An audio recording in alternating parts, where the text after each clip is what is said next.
क्या सिर्फ एफआईआर दर्ज होना ही क्रिमिनल केस शुरू होने के लिए काफ़ी है या फिर कोर्ट को कुछ और भी देखना पड़ता है? अगर आप लॉ स्टूडेंट हैं या किसी केस के इनिशियल स्टेज में फंसे हैं तो ये चैप्टर आपके लिए गोल्ड माइन है। बीएनएसएस का चैप्टर 15 सेक्शन 210 से 222 उन हिडन कंडीशंस को कवर करता है जो किसी भी क्रिमिनल प्रोसीडिंग को ऑफिशियली इनिशिएट करने के लिए ज़रूरी होती हैं, लेकिन इन्हें ज़्यादा लोग इग्नोर कर देते हैं। यहाँ हम बात करेंगे मजिस्ट्रेट का रोल, कोग्निजेंस लेने की कंडीशंस, प्राइवेट कंप्लेंट्स के रूल्स और किस सिचुएशन में पुलिस और कोर्ट दोनों पैरेलल एक्शन ले सकते हैं या नहीं। आपको मिलेगा एक स्ट्रक्चर्ड अंडरस्टैंडिंग, कौन केस स्टार्ट कर सकता है, किस बेसिस पे कोर्ट एक्शन लेता है, कब प्राइवेट सिटीजन भी कंप्लेंट फाइल कर सकता है और एफआईआर और कोर्ट प्रोसीडिंग के बीच कनेक्शन क्या है। इस वीडियो के बाद आप किसी भी क्रिमिनल केस के इनिशिएशन स्टेज को कॉन्फिडेंटली समझ पाएंगे, चाहे आप एक बडिंग लॉयर हो या एक लीगली अवेयर सिटीजन। तो चलिए शुरू करते हैं। सबसे पहले बात करते हैं सेक्शन 210 की, cognizance of offences by magistrate. Section 210 बात करता है कि मजिस्ट्रेट कब और कैसे किसी ऑफेंस का कोग्निजेंस ले सकता है, यानी किसी भी मैटर को ऑफिशियली कोर्ट के नोटिस में लेना और केस शुरू करना। ये सेक्शन बेसिकली कहता है कि कंप्लेंट, पुलिस रिपोर्ट या खुद की नॉलेज पर भी मजिस्ट्रेट केस शुरू कर सकता है। Let's read the section for better understanding. Section 210 cognizance of offences by magistrate.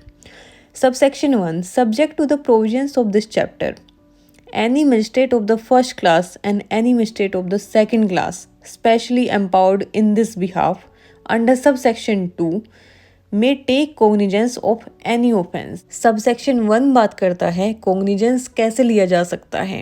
ये 3 तरीके हैं जिनसे मजिस्ट्रेट किसी भी केस का cognizance ले सकता है। Clause A. Upon receiving a complaint of facts, including any complaint filed by a person authorized under any special law, which constitutes such offence. Subsection 1 Clause A बात करता है अगर कोई पर्सन या कोई ऑथोराइज्ड बॉडी जैसे स्पेशल लॉ के under authorised officer एक कंप्लेंट फाइल करता है जिसमें किसी ऑफेंस के फैक्ट्स लिखे हैं तो मजिस्ट्रेट उस पर केस स्टार्ट कर सकता है। इसको एक उदाहरण के साथ समझते हैं। एक आदमी कंज्यूमर प्रोटेक्शन एक्ट के अंडर कंप्लेंट देता है, कोर्ट इसे देख सकता है। After that subsection 1 clause B upon a police report submitted in any mode including electronic mode of such facts. Subsection 1 clause B बात करता है अगर पुलिस ने इन्वेस्टिगेशन करके रिपोर्ट फाइल की है, चाहे फिजिकल या इलेक्ट्रॉनिक मोड में, तो मजिस्ट्रेट उस बेसिस पर भी एक्शन ले सकता है। इसको एक उदाहरण के साथ समझते हैं। एफआईआर के बाद पुलिस ने चार्जशीट फाइल की है, मजिस्ट्रेट कोग्निजेंस ले सकता है। After that subsection 1 clause C upon information received from any person other than a police officer or upon his own knowledge that such offence has been committed. Subsection 1 clause C बात करता है magistrate किसी दूसरे person से information मिलने पर या अपनी नॉलेज पर भी ऑफेंस का कोग्निजेंस ले सकता है। इसको एक उदाहरण के साथ समझते हैं। अगर मजिस्ट्रेट किसी इलीगल एक्टिविटी का खुद विटनेस बने या किसी लोकल पर्सन से क्रेडिबल इंफॉर्मेशन मिले। सेक्शन 210 बीएनएसएस कहता है कि किसी भी क्रिमिनल ऑफेंस के केस में मजिस्ट्रेट उस मैटर का कोग्निजेंस ले सकता है, यानी वो डिसाइड कर सकता है कि इस केस में लीगल प्रोसेस स्टार्ट होगा या नहीं। इस सेक्शन के तहत कोई भी फर्स्ट क्लास मजिस्ट्रेट बिना किसी स्पेशल अप्रूवल के कोग्निजेंस ले सकता है और सेकंड क्लास मजिस्ट्रेट तभी ले सकता है जब उसे इस काम के लिए स्पेशली एम्पावर किया गया हो। कोग्निजेंस लेने के लिए मजिस्ट्रेट के पास 3 तरीके होते हैं। पहला, वो किसी व्यक्ति के द्वारा दिए गए कंप्लेंट के बेसिस पर कोग्निजेंस ले सकता है, चाहे कंप्लेनेंट कोई आम नागरिक हो या कोई स्पेशल लॉ के अंडर ऑथोराइज्ड पर्सन हो। दूसरा तरीका है पुलिस रिपोर्ट। जब पुलिस किसी एफआईआर या इन्वेस्टिगेशन के बाद कोर्ट में चार्जशीट फाइल करती है, वो रिपोर्ट फिजिकल या इलेक्ट्रॉनिक मोड में हो सकती है। और तीसरा तरीका है जब मजिस्ट्रेट को किसी पुलिस के अलावा किसी और व्यक्ति से इंफॉर्मेशन मिलती है या खुद उसके पास ऐसी नॉलेज होती है कि कोई ऑफेंस हुआ है, तो वो भी कोग्निजेंस ले सकता है। ये सेक्शन इसलिए इम्पोर्टेंट है क्योंकि ये जस्टिस सिस्टम का पहला कदम होता है। यही डिसाइड करता है कि कोर्ट किसी केस पर लीगली एक्शन लेगी या नहीं। इससे ये भी क्लियर होता है कि सिर्फ पुलिस के कहने से ही नहीं बल्कि आम पब्लिक, कंप्लेनेंट या खुद मजिस्ट्रेट भी केस स्टार्ट करवा सकता है।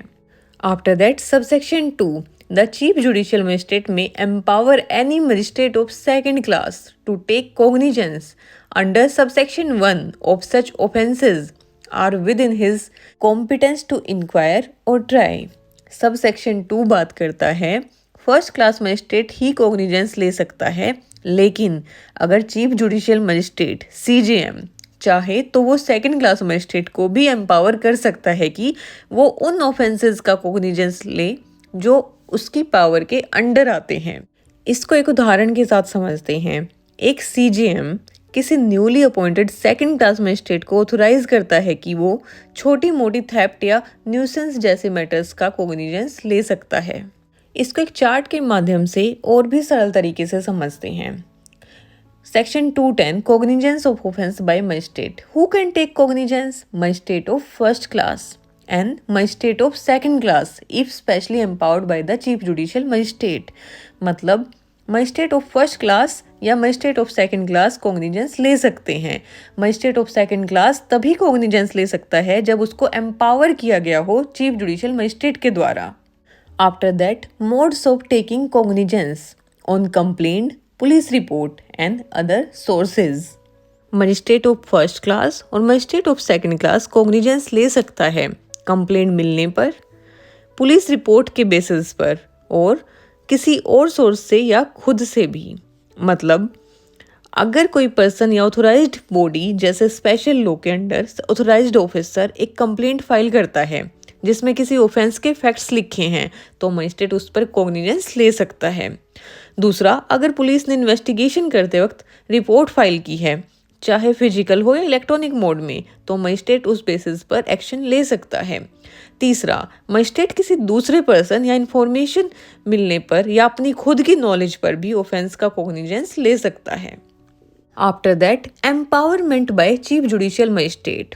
Empowerment by chief judicial magistrate, CJM can authorise second class magistrate to take cognizance of offences within their jurisdiction to inquire and try. Normally first class magistrate ही cognizance लेते हैं, लेकिन अगर chief judicial magistrate चाहे तो वो second class magistrate को भी एम्पावर कर सकता है कि वो उन ऑफेंसेस का कोग्निजेंस ले जो उनकी पावर के अंडर आते हैं।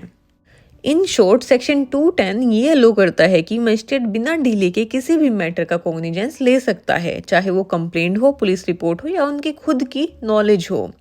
ये पब्लिक इंटरेस्ट में है ताकि जस्टिस डिले ना हो। अगर किसी ने आपके खिलाफ FIR कर दी हो या आप कंप्लेंट देना चाहते हो तो ये सेक्शन आपको प्रोटेक्ट करता है। अब बात करेंगे सेक्शन 211 की, transfer on application of accused. Section 211 ये बात करता है कि अगर मजिस्ट्रेट ने सेक्शन 210 सबसेक्शन 1 क्लोज C के अंडर किसी केस का कोग्निजेंस लिया हो, यानी कि किसी नॉन पुलिस सोर्स से या अपनी नॉलेज से केस उठाया हो, तो एक्यूज्ड को ये राइट है कि वो कहे मैं चाहता हूँ कि केस किसी दूसरे मजिस्ट्रेट के सामने चले। अगर एक्यूज्ड ऑब्जेक्ट करता है तो केस को ट्रांसफ़र किया जा सकता है चीफ जुडिशियल मजिस्ट्रेट के थ्रू किसी भी दूसरे मजिस्ट्रेट के पास, लेकिन ये सब तभी होगा जब अभी तक के एविडेंस रिकॉर्ड नहीं हुए हों। Let's read the section for better understanding. Section 211 Transfer on application of accused. When a magistrate takes cognizance of an offence under clause C of subsection 1 of section 210, the accused shall, before any evidence is taken, be informed that he is entitled to have the case inquired into or tried by another magistrate, and if the accused or any of the accused, if there be more than one, objects to further proceedings before the magistrate taking cognizance, the case shall be transferred to such other magistrate as may be specified by the chief judicial magistrate in this behalf। Section 211 बात करता है अगर magistrate ने section 210 subsection 1 close C के under यानी किसी आम आदमी के बोलने पर या खुद की ऑब्जर्वेंस या पर्सनल नॉलेज पर केस उठाया हो, तो उस मजिस्ट्रेट को एक्यूज्ड को इन्फॉर्म करना होगा कि आपको ये राइट है, आप केस किसी और मजिस्ट्रेट के सामने चलवाने की डिमांड कर सकते हैं। और अगर एक या ज़्यादा एक्यूज्ड ऑब्जेक्शन रेज करते हैं कि वो मजिस्ट्रेट के सामने केस नहीं चलवाना चाहते, तो सीजीएम केस को ट्रांसफ़र करेगा किसी दूसरे कॉम्पिटेंट मजिस्ट्रेट के पास। ये राइट सिर्फ तब तक है जब तक कोई भी एविडेंस रिकॉर्ड नहीं हुआ है। जैसे ही पहला गवाह बोलता है, ये राइट खत्म हो जाता है। इसको एक उदाहरण के साथ समझते हैं। मान लीजिए कि एक मजिस्ट्रेट ने खुद नोटिस किया कि किसी ने इलीगल कंस्ट्रक्शन किया है अपनी नॉलेज से क्लोज सी के अंडर। वो एक्यूज्ड को सम्मन करता है। एक्यूज्ड कहता है, सर आपने खुद ही इस केस का कॉग्निजेंस लिया है, तो हम इम्पार्शियल ट्रायल चाहते हैं किसी दूसरे मजिस्ट्रेट के सामने। ऐसे में चीफ जुडिशियल मजिस्ट्रेट केस को ट्रांसफ़र कर देगा दूसरे मजिस्ट्रेट को, ताकि फेयर ट्रायल हो। इसको चार्ट के माध्यम से और सरल तरीके से समझते हैं। Section 211 transfer on application of accused. When applicable, the magistrate has taken cognizance under section 210 subsection 1 clause C, information received from a non police source or magistrate on knowledge। मतलब ये सेक्शन कब अप्लाई होता है? अगर magistrate ने section 210 subsection 1 clause सी के under, यानी किसी आम आदमी के बोलने पर या खुद से ऑब्जर्वेंस या पर्सनल नॉलेज से केस उठाया है, तो ये सेक्शन अप्लाई होगा। After that, right of the accused. Before any evidence is taken, the accused must be informed of their right to request a transfer of the case to another magistrate। Accused के पास right है कि magistrate को accused को inform करना पड़ेगा कि आपको ये राइट है कि आप केस किसी और मजिस्ट्रेट के सामने चलवाने की डिमांड कर सकते हो। After that, process for transfer. If the accused or any of the accused in case of multiple accused objects to further proceedings, the case shall be transferred and the chief judicial magistrate specifies the new magistrate for inquiry or trial। अगर एक या एक से ज़्यादा accused objection raise करते हैं कि वो मजिस्ट्रेट के सामने केस नहीं चलवाना चाहते, तो सीजीएम केस को ट्रांसफ़र करेगा किसी दूसरे कॉम्पिटेंट मजिस्ट्रेट के पास। और ये राइट सिर्फ तब तक ही है जब तक कोई एविडेंस रिकॉर्ड नहीं हुआ हो। जैसे ही पहला गवाह बोलता है, ये राइट खत्म हो जाता है। इन शॉर्ट, सेक्शन 211 एक फेयर ट्रायल का राइट देता है एक्यूज्ड को जब मजिस्ट्रेट ने अपनी नॉलेज से केस उठाया हो। अगर आपको लगता है कि इम्पार्शियल ट्रायल नहीं मिलेगा, तो आप केस ट्रांसफ़र करवा सकते हो, लेकिन सिर्फ तब तक जब तक पहला एविडेंस नहीं हुआ है। ये एक्यूज्ड के नेचुरल जस्टिस और बायस फ्री ट्रायल के राइट्स को प्रोटेक्ट करता है। After that, section 212 making over of cases to magistrate. Section 212 का मेन मकसद है एक मजिस्ट्रेट केस का कॉग्निजेंस लेने के बाद उस केस को किसी दूसरे कॉम्पिटेंट मजिस्ट्रेट को ट्रायल के लिए ट्रांसफ़र कर सकता है। ये सेक्शन इंश्योर करता है कि केस डिस्ट्रीब्यूशन ऑर्डरली हो और हर मजिस्ट्रेट अपनी पावर के हिसाब से केसेस हैंडल करे। ये provision mainly chief judicial magistrate के पास होता है, लेकिन उनका ऑथोराइज्ड फर्स्ट क्लास मजिस्ट्रेट भी ये काम कर सकता है। Let's read this section for better understanding. Section 212 Making over of cases to magistrate.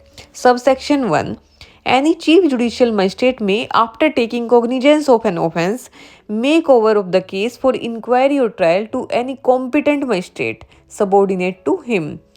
Subsection 1 बात करता है जब चीफ जुडिशियल मजिस्ट्रेट किसी ऑफेंस का कोग्निजेंस ले लेता है, यानी ऑफिशियली केस नोटिस में ले लेता है, तो वो केस किसी भी कॉम्पिटेंट मजिस्ट्रेट को ट्रांसफ़र कर सकता है जो उसके कंट्रोल में हो। इसको एक उदाहरण के साथ समझते हैं। सीजीएम ने एक फ्रॉड केस का कॉग्निजेंस लिया, उसके बाद वो केस अपने अंडर का किसी भी फर्स्ट क्लास मजिस्ट्रेट को दे देता है इंक्वायरी या ट्रायल के लिए।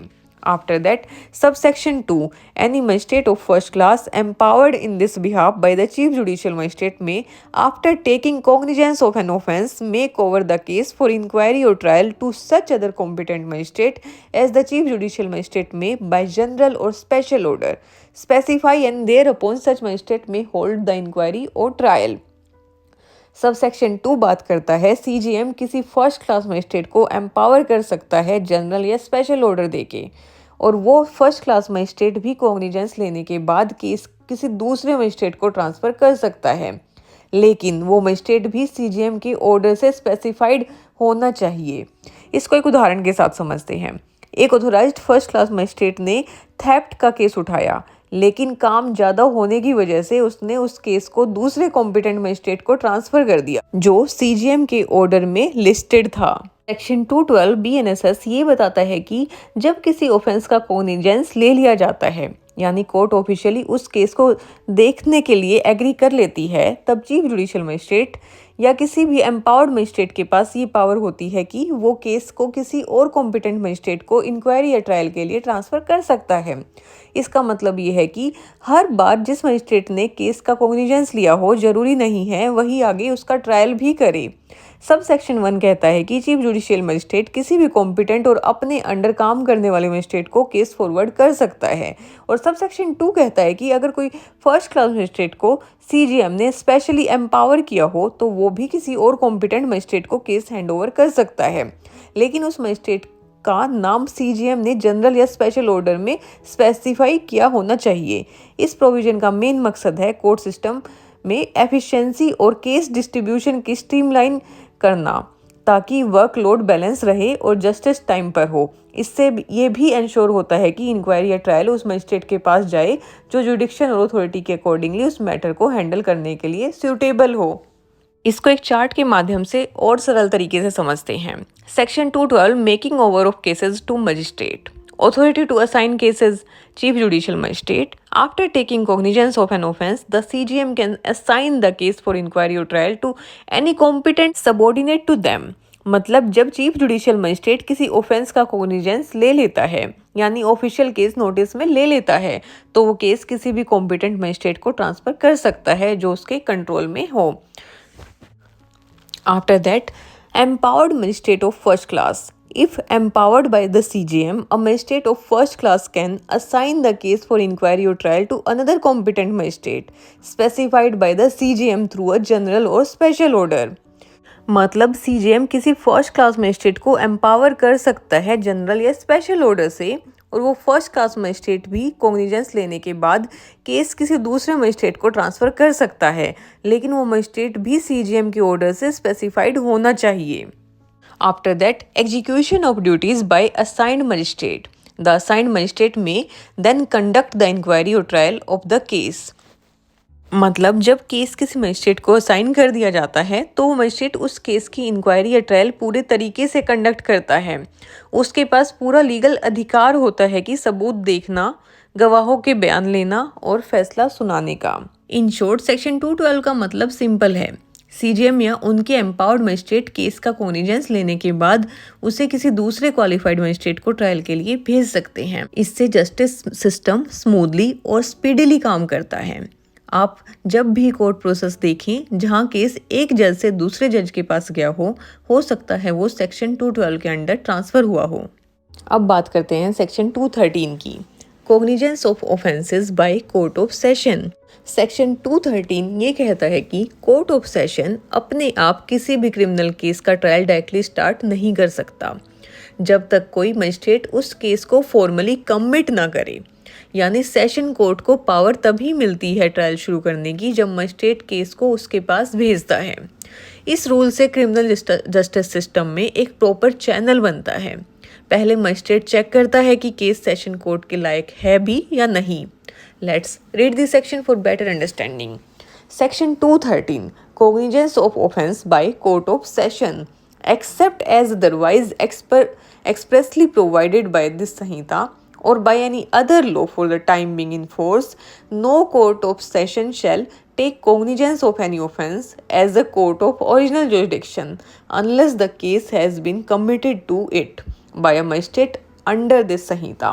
इसका मतलब ये है कि अगर बीएनएसएस या कोई दूसरा लॉ स्पेसिफिकली सेशन कोर्ट को डायरेक्टली कॉग्निजेंस लेने की इजाज़त देता है तो वो अलग बात है, लेकिन जनरल रूल यही है, सेशन कोर्ट तभी ट्रायल स्टार्ट करेगा जब मजिस्ट्रेट केस रेफर करे। सेशन कोर्ट अपने ओरिजिनल पावर में किसी भी केस का ट्रायल स्टार्ट नहीं कर सकता अनलेस मजिस्ट्रेट ने उस केस को कमिट किया हो।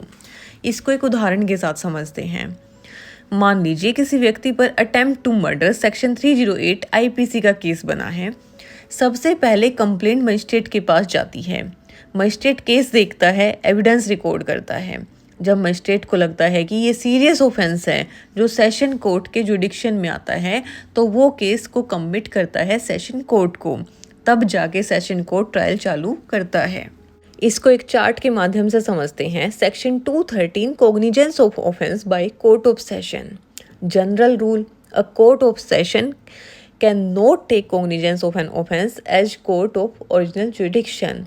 मतलब court of session directly cognizance नहीं ले सकती, लेकिन जनरल रूल यही है, सेशन कोर्ट तभी ट्रायल स्टार्ट करेगा जब मजिस्ट्रेट केस रेफर करे कोर्ट ऑफ सेशन को। After that, applicability. This rule applies unless expressly provided otherwise by this Samhita or any other law in force. इसका मतलब है अगर BNSS या कोई और लॉ स्पेसिफिकली सेशन कोर्ट को डायरेक्टली कॉग्निजेंस लेने की इजाज़त देता है तो वो अलग बात है। इन शॉर्ट, सेक्शन 213 का बेसिक रूल ये है कि सेशन कोर्ट सीधा केस शुरू नहीं कर सकता। उसे पहले मजिस्ट्रेट का केस देखना होता है और ज़रूरी हो तो उस कोर्ट को कमिट करना होता है। इससे जस्टिस सिस्टम में फिल्टरिंग और फेयरनेस आती है ताकि हर केस सही लेवल के कोर्ट में जाए। अब बात करते हैं सेक्शन 214 की। एडिशनल सेशंस जज to try cases made over to them. Section 214 ये बताता है कि एडिशनल सेशन जज अपने आप से कोई भी क्रिमिनल केस स्टार्ट नहीं करते। उनको जो केस सेशन जज या हाई कोर्ट असाइन करता है, सिर्फ वही केस वो ट्रायल के लिए सुन सकते हैं। इसका मतलब है कि उनका रोल स्पेसिफिक होता है, जो केस दिए गए हैं बस उसी का ट्रायल करना। Let's read the section for better understanding. Section 214 additional sessions जज to try cases made over to them. Section 214 clearly कहता है कि एडिशनल सेशन जज डायरेक्टली किसी भी केस का ट्रायल स्टार्ट नहीं करते। इसका मतलब है कि सेशन जज एक जनरल या स्पेसिफिक ऑर्डर के थ्रू किसी भी केस को एडिशनल सेशन जज को दे सकते हैं फॉर ट्रायल। इसको एक उदाहरण के साथ समझते हैं। जनरल ऑर्डर जैसे हर मर्डर केस इस जज को मिलेगा। स्पेशल ऑर्डर जैसे एक स्पेसिफिक केस को किसी पर्टिकुलर जज को दिया गया है। इसके अलावा हाई कोर्ट भी अपने स्पेशल ऑर्डर से एडिशनल सेशन जज को कोई भी पर्टिकुलर केस सुनने के लिए बोल सकती है। इसको एक उदाहरण के साथ समझते हैं। सपोज किसी एक्यूज्ड के ऊपर रेप मर्डर का केस है। ये एक सीरियस ऑफेंस है जो सेशन कोर्ट सुनता है। सेशन जज देखता है कि उनके पास वर्कलोड ज़्यादा है, तो वो एडिशनल सेशन जज को एक स्पेशल ऑर्डर के थ्रू वो केस ट्रांसफर कर देते हैं। अब एडिशनल सेशन जज उस केस का पूरा ट्रायल करेगा। इसको एक चार्ट के माध्यम से समझते हैं। सेक्शन 214 एडिशनल सेशन जज to try cases made over to them. Role of additional session जज tries cases assigned by session judge, case made over by general or special order, and high court cases directed by special order। मतलब additional session जज try कर सकता है वो cases जो उसको assign किए गए हैं सेशन जज के द्वारा या फिर हाई कोर्ट के द्वारा, कोई भी जनरल और स्पेशल ऑर्डर, या फिर जो भी उसको हाई कोर्ट ने डायरेक्ट किया है स्पेशल ऑर्डर के द्वारा। After that, authority allocation. Session judge oversees the distribution of cases among additional session judge within the division, and High Court may overriding authority to assign specific cases directly। मतलब session जज के पास ये power है कि वो अपने जुडिक्शन के under additional session जज को केसेस असाइन करे। यानी जब किसी सेशन कोर्ट में मल्टीपल जजेस काम कर रहे होते हैं तो उनमें से किस जज को कौन सा केस मिलेगा, इसकी अथॉरिटी और कंट्रोल सेशन जज के पास होता है। लेकिन इसके ऊपर एक और लेवल का कंट्रोल भी होता है हाई कोर्ट के पास। हाई कोर्ट चाहे तो किसी पर्टिकुलर केस को डायरेक्टली किसी स्पेसिफिक एडिशनल सेशन जज को असाइन कर सकती है, चाहे सेशन जज ने उस केस का डिस्ट्रीब्यूशन किया हो या नहीं।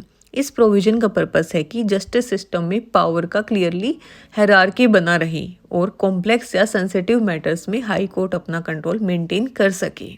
अब बात करते हैं सेक्शन 215 की।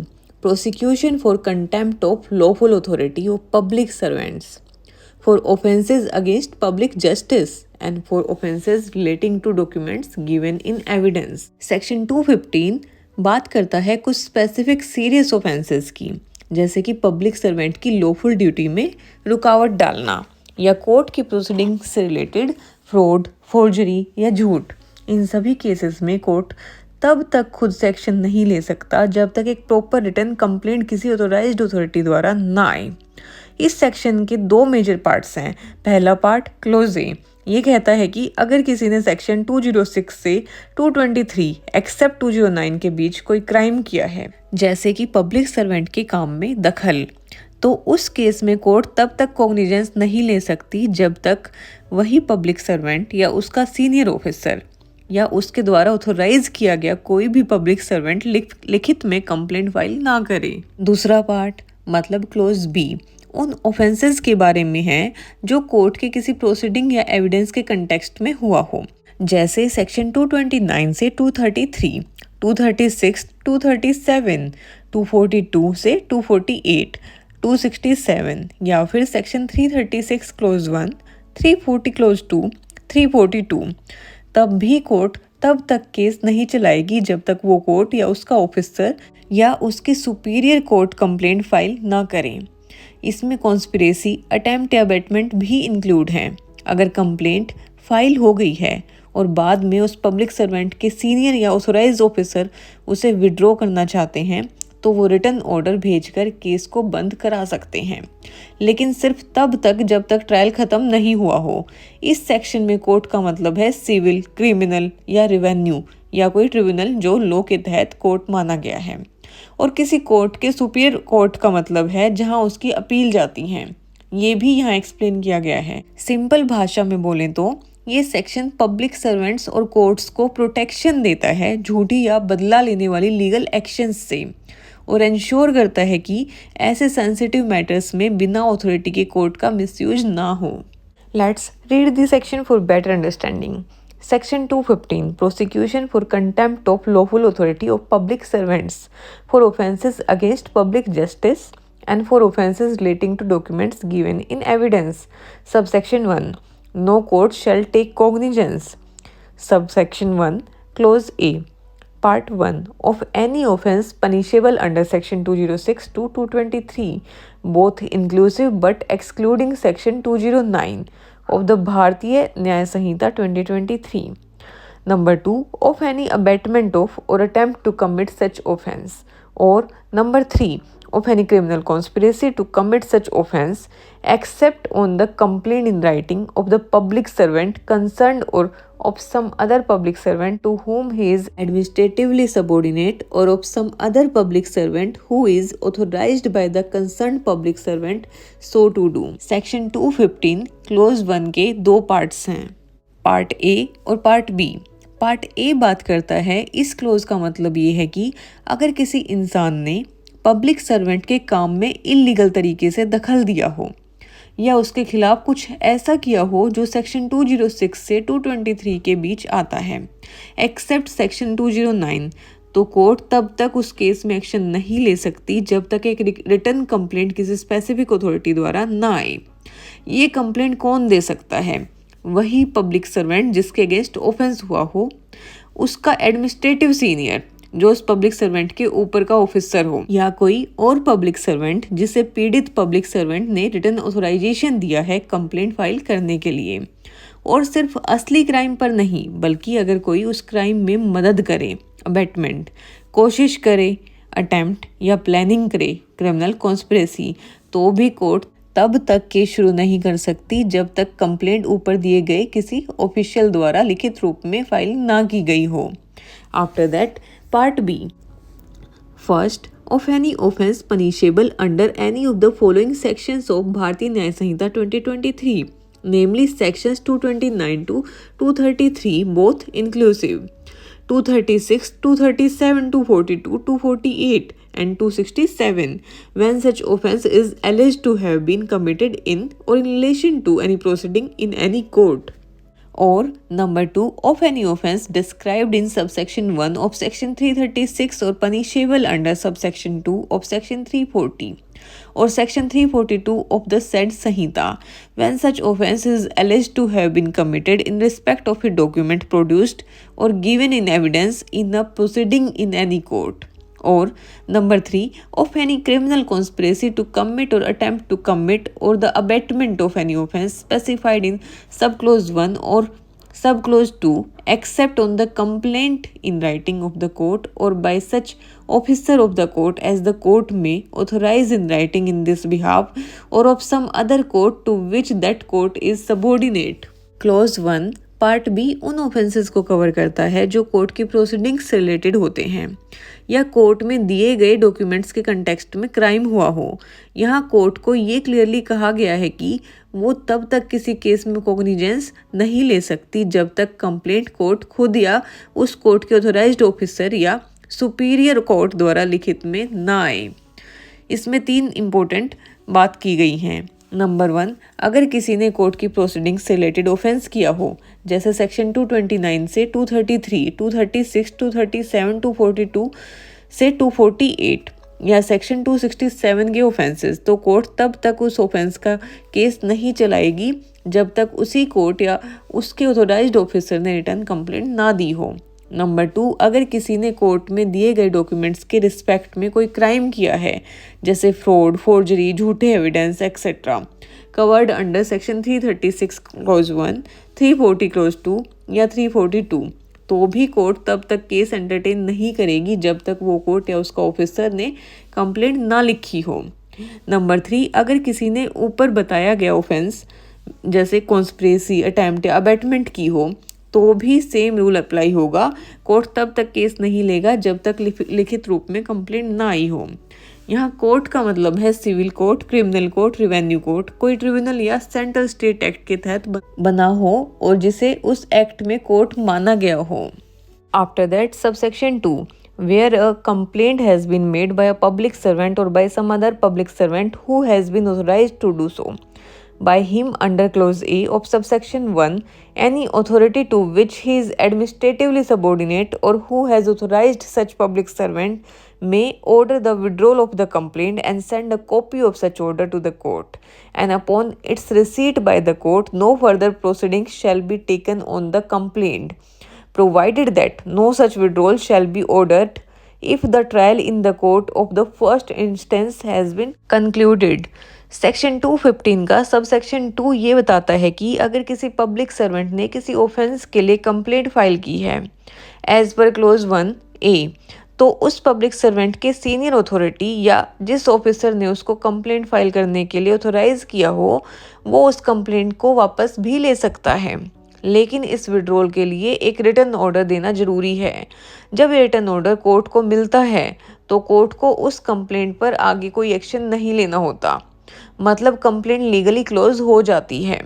लेकिन एक इम्पोर्टेंट कंडीशन ये भी है, अगर ट्रायल ऑलरेडी ख़त्म हो चुका है या फाइनल स्टेज पर है तो कंप्लेंट वापस नहीं ली जा सकती। इसका मतलब ये है कि कंप्लेंट सिर्फ तब तक वापस ली जा सकती है जब तक ट्रायल शुरू या ऑनगोइंग हो, लेकिन कंक्लूड ना हुआ हो। After that sub section 3, in clause B of sub section 1, the term court means a civil, revenue or criminal court and includes a tribunal constituted by or under a central or state act if declared by that act to be court for the purpose of this section. सब section 3 बात करता है section 215 का। सब section 3 ये clarify करता है कि क्लोज 1B में जो कोर्ट शब्द यूज किया गया है उसका मतलब सिर्फ रेगुलर क्रिमिनल या सिविल कोर्ट ही नहीं है, इसमें कुछ और टाइप्स के कोर्ट भी इंक्लूड किए गए हैं। तो यहाँ कोर्ट का मतलब है civil court, criminal court, revenue court, कोई भी ट्रिब्यूनल जो सेंट्रल या स्टेट एक्ट के अंडर बनाया गया हो, अगर उस एक्ट में स्पेसिफिकली मेंशन हो कि ट्रिब्यूनल कोर्ट माना जाएगा for the purpose of this section. After that, subsection 4, for the purpose of clause B of subsection 1, a court shall be deemed to be a subordinate to the court to which appeals ordinarily lie from the appealable decrees or sentences of such format court, or in the case of a civil court, from whose decrees no appeal ordinarily lies, to the principal court having ordinary original civil jurisdiction within whose local jurisdiction such civil court is situate. Provided that A, where appeals lie to more than one court, the appellate court of inferior jurisdiction shall be the court to which such court shall be deemed to be subordinate. B. Where appeals lie to a civil and also to a revenue court, such court shall be deemed to be subordinate to the civil or revenue court according to the nature of the case or proceeding in connection with which the offence is alleged to have been committed. Section 215 का sub section 4 बताता है कि किसी court को किस court के subordinate माना जाएगा, ताकि पता चले कि कौन सी हायर कोर्ट उसके केसेस के अपील सुन सकती है और कौन कंप्लेंट फाइल करने के लिए ऑथोराइज्ड है। ये क्लैरिफिकेशन इसलिए दिया गया है क्योंकि क्लोज 1B के अंडर सिर्फ वही कोर्ट या उसके ऑथोराइज्ड ऑफिसर कंप्लेंट दे सकते हैं जिसके जुरिडिक्शन में केस आता हो।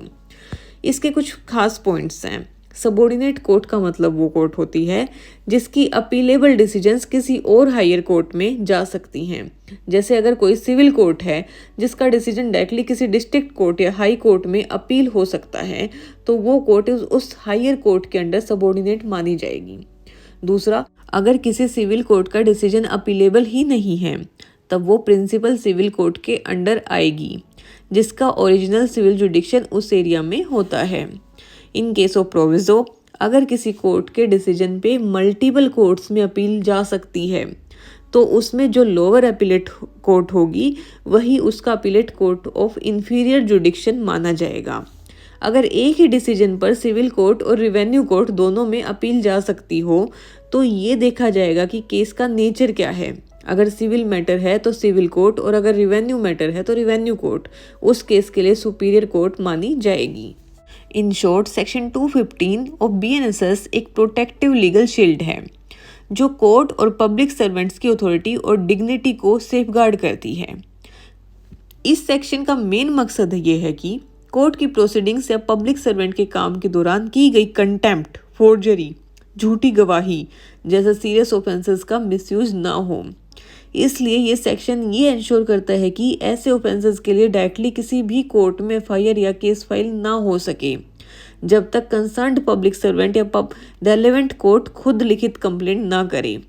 ये एक फिल्टरिंग मैकेनिज्म है ताकि हर छोटी मोटी या झूठी एलिगेशन पर किसी पब्लिक सर्वेंट को कोर्ट में ना घसीटा जाए। इसके साथ ये भी इंश्योर करता है कि जुडिशियल प्रोसेस का रिस्पेक्ट बरकरार रहे और फॉल्स डॉक्यूमेंट्स, मिसलीडिंग एविडेंस या कोर्ट के सामने की गई बदनीयती वाली हरकतें बिना जुडिशियल अप्रूवल के डायरेक्टली पनिशेबल ना हों। अब बात करते हैं सेक्शन 216 की, procedure for witnesses in case of threatening etcetera. Section 216 ये अलो करता है कि अगर किसी विटनेस या किसी दूसरे व्यक्ति को धमकी दी जाए, उसे इन्फ्लुएंस किया जाए या उसके खिलाफ फोर्स या प्रेशर यूज किया जाए तो वो खुद डायरेक्टली कंप्लेंट फाइल कर सकता है। ये प्रोविजन सेक्शन 232 से रिलेटेड है जो उन लोगों के खिलाफ है जो गवाह को धमकाते हैं या उसे सच बोलने से रोकने की कोशिश करते हैं।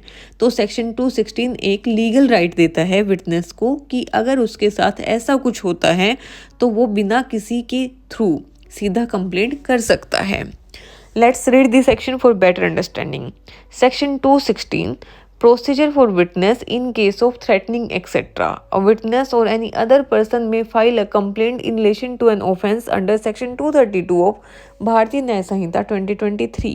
Section 216 कहता है कि अगर कोई विटनेस या कोई और व्यक्ति जिसे किसी भी तरह से धमकी दी जा रही हो या उस पर प्रेशर बनाया जा रहा हो ताकि वो अपनी गवाही ना दे या अपनी गवाही बदल दे, तो वो खुद डायरेक्टली कंप्लेंट फाइल कर सकता है। ये कंप्लेंट सेक्शन 232 के ऑफेंसेस के रिलेटेड होती हैं जिसमें विटनेस को धमकाना, उसे ब्राइब देना या उसकी गवाही को प्रभावित करने की कोशिश शामिल है। इस क्लोज का मतलब ये है कि सिर्फ पब्लिक सर्वेंट या मजिस्ट्रेट की परमिशन के बिना भी कोई विटनेस या दूसरा इंसान अपने आप लीगल एक्शन ले सकता है, जो कि लीगल सिस्टम में विटनेस प्रोटेक्शन और जस्टिस को बढ़ावा देता है। इससे विटनेसेस को अपनी सुरक्षा का भरोसा मिलता है और वो बिना डरे सच बोल सकते हैं। ये प्रोविजन लॉ को ज़्यादा ट्रांसपेरेंट और फेयर बनाता है क्योंकि विटनेसेस को प्रेशर से बचने के लिए उन्हें कंप्लेन करने का अधिकार दिया गया है। इन शॉर्ट, सेक्शन 216 एक एम्पावरिंग प्रोविजन है जो विटनेसेस को प्रोटेक्ट करता है और उनके लिए जस्टिस सिस्टम में ट्रस्ट बनाए रखता है। जब किसी विटनेस को धमकी या प्रेशर दिया जाता है तो वो केस वीक हो सकता है। इस सेक्शन के आने से अब विटनेस खुद अपना वॉइस उठाकर कंप्लेंट फाइल कर सकते हैं, जो कि लीगल प्रोसेस में एक ट्रांसपेरेंट और फेयर अप्रोच को प्रमोट करता है। अब हम बात करेंगे सेक्शन 217 की, prosecution for offences against state and for criminal conspiracy to commit such offence. Section 270 of Bharatiya Nagarik सुरक्षा संहिता बेसिकली बोलता है कि कुछ सीरियस क्राइम्स जैसे राष्ट्र के खिलाफ, offence against the state, criminal conspiracy और कुछ स्पेसिफिक सेक्शंस के ऑफेंसेस में कोर्ट तब तक केस की सुनवाई शुरू नहीं कर सकती जब तक सरकार की पहले से परमिशन ना मिल जाए, सैंक्शन ना मिल जाए। ये रूल इसलिए है ताकि मिसयूज ना हो और सीरियस मामले बिना प्रॉपर अप्रूवल के कोर्ट में ना आए। Let's read the section first for better understanding. Section 217, prosecution for offense against the state and for criminal conspiracy to commit such offense. Clause 1. No court shall take cognizance of a. Any offense punishable under Chapter 7 or under Section 196, Section 299 or subsection 1 of Section 353 of the Bharatiya Nyaya Samhita 2023. B. A criminal conspiracy to commit such offense, or C. Any such abatement as is described in Section 47 of the Bharatiya Nyaya Samhita 2023, except with the previous sanction of the central government or of the state government. Clause 1 basically बात करता है, Section 217 Clause 1 बात करता है, कोई भी court किसी case को ऑफिशियली सुनने की प्रोसेस तब तक स्टार्ट नहीं कर सकती। ए. अगर केस चैप्टर 7 यूजुअली राष्ट्र के खिलाफ ऑफेंसेस कवर करता है या सेक्शन 196, 299 या 353 क्लोज 1 के अंदर हो। बी. या अगर किसी ने क्रिमिनल कॉन्स्पिरेसी की हो ऐसे ऑफेंसेस को अंजाम देने के लिए। सी. या अगर किसी ने अबेटमेंट, साथ देने या भड़काने का काम किया हो, जैसे सेक्शन 47 में बताया गया है। After that subsection 2 of section 217, no court shall take cognizance of a. Any offence punishable under section 197 or subsection 2 or subsection 3 of section 353 of Bharatiya Nyaya Samhita 2023, or B. A criminal conspiracy to commit such offence except with the previous sanction of the central government or of the state government or of the district magistrate. इस subsection का मतलब ये है कि कुछ specific offences के cases में court सीधा एक्शन नहीं ले सकता जब तक सरकार की परमिशन ना मिल जाए। यहाँ दो इम्पोर्टेंट चीज़ें दी गई हैं। ए. अगर किसी व्यक्ति पर भारतीय न्याय संहिता 2023 के सेक्शन 197 के तहत या सेक्शन 353 के सब सेक्शन 2 या 3 के तहत इल्जाम लगे हों, तो उस पर कोर्ट बिना गवर्नमेंट की पहले से सैंक्शन के कॉग्निजेंस नहीं ले सकता। कॉग्निजेंस का मतलब होता है किसी भी केस को फॉर्मली सुनना शुरू करना। बी. अगर किसी ने ऊपर दिए गए ऑफेंस को कमिट करने के लिए क्रिमिनल कॉन्स्पिरेसी की है, यानी मिलकर साजिश की है, तो उस केस में भी कोर्ट तब तक केस शुरू नहीं कर सकता जब तक सेंट्रल गवर्नमेंट या स्टेट गवर्नमेंट या डिस्ट्रिक्ट मजिस्ट्रेट की पहले से रिटर्न परमिशन ना मिल जाए। ये रूल इसलिए बनाया गया है ताकि पब्लिक सर्वेंट या किसी व्यक्ति के खिलाफ गलत या बदले की भावना से केस ना चलाया जा सके। गवर्नमेंट की सैंक्शन एक तरह से फिल्टर है जो इंश्योर करती है सिर्फ जेन्युइन और सीरियस केसेस ही कोर्ट तक पहुंच पाएं। After that subsection 3, no court shall take cognizance of the offence of any criminal conspiracy punishable under subsection 2 of section 61 of the Bharatiya Nyaya Samhita 2023 other than a criminal conspiracy to commit an offence punishable with death, imprisonment for life or rigorous imprisonment for a term of 2 years or upwards, unless the state government or the district magistrate has consented in writing to the initiation of the proceedings, provided that where the criminal conspiracy is one to which the provisions of section 215 apply, no such consent shall be necessary. Subsection 3 बात करता है कि criminal conspiracy की कुछ specific cases में court बिना state government या district magistrate की लिखित कंसेंट के केस की सुनवाई शुरू नहीं कर सकता। ये क्लोज सेक्शन 61 क्लोज 2 के अंदर आने वाली कॉन्स्पिरेसीज के लिए अप्लाई होता है। लेकिन इसमें एक इम्पोर्टेंट कंडीशन है। अगर क्रिमिनल कॉन्स्पिरेसी किसी ऐसे ऑफेंस को लेकर है जो पनिशेबल विद डेथ हो, लाइफ इम्प्रिजनमेंट हो या फिर 2 साल या उससे ज़्यादा की रिग्रेस इम्प्रिजनमेंट से हो, तब कोर्ट बिना कंसेंट के भी कॉग्निजेंस ले सकता है। इसका मतलब ये है कि छोटी मोटी साजिशें कोर्ट डायरेक्टली केस नहीं सुनेगा जब तक स्टेट गवर्नमेंट या डिस्ट्रिक्ट मजिस्ट्रेट की रिटर्न अप्रूवल ना हो। ये प्रोविजंस इसलिए बनाया गया है ताकि हर छोटी मोटी कॉन्स्पिरेसी पर क्रिमिनल ट्रायल ना चले और जुडिशियल सिस्टम पर अननेसेसरी बर्डन ना आए। लेकिन एक इम्पोर्टेंट एक्सेप्शन भी दिया गया है। अगर कॉन्स्पिरेसी ऐसी हो जो भारतीय न्याय संहिता के सेक्शन 215 के अंदर आती हो, जो ऑर्गेनाइज्ड क्राइम से जुड़ी होती है, तो उस सिचुएशन में स्टेट गवर्नमेंट या डीएम की कंसेंट की जरूरत नहीं होगी। सिंपल शब्दों में ये रूल ये कहता है कि सिर्फ सीरियस कॉन्स्पिरेसी जिनके कंसिक्वेंस बड़े हो सकते हैं, उनमें ही कोर्ट बिना कंसेंट के केस सुनना शुरू करेगा। बाकी सब में पहले सरकार की लिखित परमिशन लेनी जरूरी है ताकि लीगल मिसयूज ना हो और लीगल सिस्टम सिर्फ जेन्युइन केसेस पर ध्यान दे। After that, subsection 4, the central government or the state government may before according sanction under subsection 1 or subsection 2 and the district magistrate may before according sanction under subsection 2 and the state government or the district magistrate before giving consent under subsection 3 order a preliminary investigation by a police officer not being below the rank of inspector, in which case such police officer shall have the powers referred to in subsection 3 of section 174. Subsection 4 simply बात करता है जब central government, state government या district magistrate किसी case में sanction या consent देने वाले हों, जैसे कि सबसेक्शन 1, 2, 3 में बताया गया है, तो वो पहले एक प्रिलिमिनरी इन्वेस्टिगेशन भी करा सकते हैं। ये जांच एक पुलिस ऑफिसर से कराई जाएगी जिसका रैंक इंस्पेक्टर या उससे ऊपर हो और इस ऑफिसर को वो सारे पावर्स मिलेंगे जो सेक्शन 174 क्लोज 3 में दिए गए हैं। यानी वो प्रिलिमिनरी इंक्वायरी करने, एविडेंस इकट्ठा करने और इनिशियल रिपोर्ट बनाने के अधिकार रखता है। इसका मेन पर्पस ये है कि सरकार या डिस्ट्रिक्ट मजिस्ट्रेट बिना किसी पक्के बेस के किसी के खिलाफ सैंक्शन या कंसेंट ना दे, ताकि सिर्फ जेन्युइन और वैलिड कंप्लेंट्स ही कोर्ट तक पहुंच पाएं। तो जब किसी पब्लिक सर्वेंट या किसी कॉन्स्पिरेसी केस में कोर्ट के सामने मैटर आता है, तो गवर्नमेंट या डीएम चाहते हैं कि पहले सच्चाई का थोड़ा पता लग जाए, तभी वो सैंक्शन देने या केस शुरू होने देंगे। ये स्टेप मिसयूज से बचाव के काम करता है और इंश्योर करता है कि सिस्टम में फेयरनेस बनी रहे। इन शॉर्ट, सेक्शन 217 का मेन उद्देश्य ये इंश्योर करना है कि राष्ट्र के खिलाफ होने वाले ऑफेंसेस, उनकी क्रिमिनल कॉन्स्पिरेसी और उनकी मदद, अबैटमेंट के केसेस में डायरेक्ट कोर्ट एक्शन ना लिया जाए बिना सरकारी सैंक्शन के। ये सेक्शन देश के सुरक्षा, सरकारी कर्मियों की सुरक्षा और लीगल प्रोसेस का मिसयूज को रोकने के लिए बनाया गया है।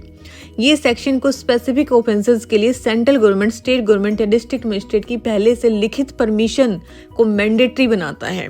इसका मतलब ये है कि कोर्ट तब तक किसी केस की सुनवाई शुरू नहीं कर सकती जब तक प्रॉपर अथॉरिटी से अप्रूवल ना मिल जाए। साथ ही अगर सरकार या डिस्ट्रिक्ट मजिस्ट्रेट चाहे तो सैंक्शन देने से पहले इंस्पेक्टर या उससे ऊपर के रैंक पुलिस ऑफिसर से एक प्रिलिमिनरी इन्वेस्टिगेशन भी करवा सकते हैं, जिससे सच्चाई का अंदाजा लगाया जा सके। इस प्रोविजन से ये कंफर्म होता है कि सिर्फ जेन्युइन, सीरियस और एविडेंस बेस्ड केसेस ही कोर्ट तक पहुंचे और किसी व्यक्ति को गलत इरादे से, पॉलिटिकल बदले से या झूठी कंप्लेंट के जरिए अननेसेसरी ट्रायल में ना घसीटा जाए। अब बात करते हैं सेक्शन 218 की, प्रोसिक्यूशन ऑफ जजेस एंड पब्लिक सर्वेंट्स। सेक्शन 218 का मेन मकसद ये है कि जजेस, मजिस्ट्रेट या हाई लेवल पब्लिक सर्वेंट के खिलाफ अगर कोई केस फाइल करना हो for an act done in their official duty, तो कोर्ट तब तक कॉग्निजेंस नहीं ले सकता जब तक सरकार से पहले से सैंक्शन ना मिल जाए। इसका मतलब इन लोगों को उनके ऑफिशियल काम के लिए डायरेक्टली कोर्ट में नहीं घसीटा जा सकता, पहले सरकार से अप्रूवल लेना जरूरी है। ये provision Lokpal and Lokayukta act 2013 के अलावा होता है। Let's read the section first for better understanding. Section 218 prosecution of जजेस and public servant. Subsection 1, when any person who is or was a judge or magistrate or a public servant not removable from his office save by or with the sanction of the government, is accused of any offence alleged to have been committed by him while acting or purporting to act in the discharge of his official duty. No court shall take cognizance of such offence except with the previous sanction save as otherwise provided in the Lokpal and Lokayukt Act 2013. जब कोई जज, magistrate या कोई ऐसा public servant हो जो अपने पद से सिर्फ गवर्नमेंट की परमिशन से ही हटाया जा सकता है और उस पर कोई ऐसा ऑफेंस लगता है जो उसने अपने ऑफिशियल काम के दौरान किया हो या ऐसा दिखावा किया हो कि वो अपनी ड्यूटी निभा रहा है, तो कोर्ट उस ऑफेंस का केस तब तक नहीं शुरू कर सकती जब तक गवर्नमेंट की पहले से परमिशन ना मिल जाए। इसका मतलब ये है कि ऐसे लोगों को बिना गवर्नमेंट की परमिशन के सीधा कोर्ट में केस नहीं किया जा सकता ताकि उनके ऑफिशियल काम को इंटरफेयर ना किया जा सके। इसका एक एक्सेप्शन है, अगर लोकपाल और लोकायुक्त एक्ट 2013 में कुछ अलग रूल दिए गए हैं तो वो रूल ही लागू होंगे। After that A, in the case of person who is employed or, as the case may be, was at the time of commission of alleged offence employed in connection with the affairs of the union or of the central government. B, in the case of a person who is employed or, as the case may be, was at the time of the commission of alleged offence employed in connection with affair of a state of the state government.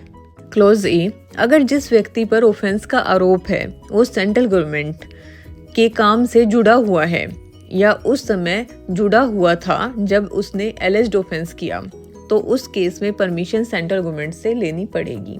B, अगर जिस व्यक्ति पर आरोप है वो state government के काम से जुड़ा हुआ है या उस समय जुड़ा हुआ था जब वो ऑफेंस एलिज्ड हुआ, तो उस केस में परमिशन स्टेट गवर्नमेंट से लेनी होगी।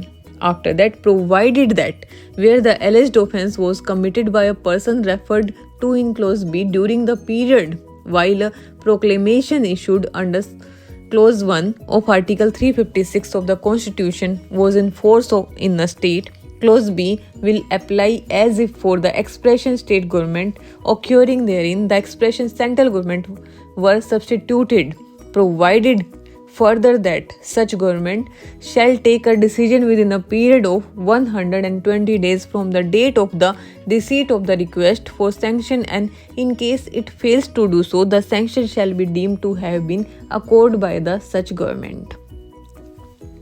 प्रोविजो बात करता है अगर कोई व्यक्ति जो स्टेट गवर्नमेंट के अंडर काम करता है उसने ऑफेंस किया हो उस वक्त जब उस स्टेट पर आर्टिकल 356 के तहत प्रेसिडेंट्स रूल यानी कि सेंट्रल गवर्नमेंट का कंट्रोल लगा हुआ था, तो उस केस में स्टेट गवर्नमेंट की जगह सेंट्रल गवर्नमेंट का सैंक्शन देना होगा।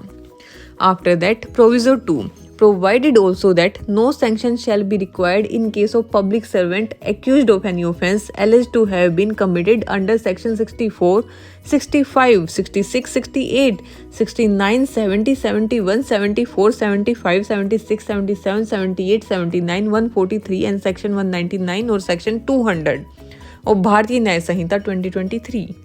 प्रोविजो 2 में ये कहा गया है अगर कोई पब्लिक सर्वेंट जो यूजुअली गवर्नमेंट की परमिशन से ही हटाया जा सकता है उस पर कुछ खास ऑफेंसेस का आरोप लगे जो भारतीय न्याय संहिता के सेक्शन 64, 65, 66, 68, 69, 70, 71, 74, 75, 76, 77, 78, 79, 143, 199 या 200 में दिए गए हैं, तो ऐसे केसेस में गवर्नमेंट की परमिशन लेने की जरूरत नहीं होती। मतलब ये ऑफेंस इतने सीरियस हैं कि उनमें सीधा कोर्ट में केस हो सकता है बिना सैंक्शन के, इसलिए इन ऑफेंसेस के मामले में पब्लिक सर्वेंट को स्पेशल प्रोटेक्शन नहीं दी जाती।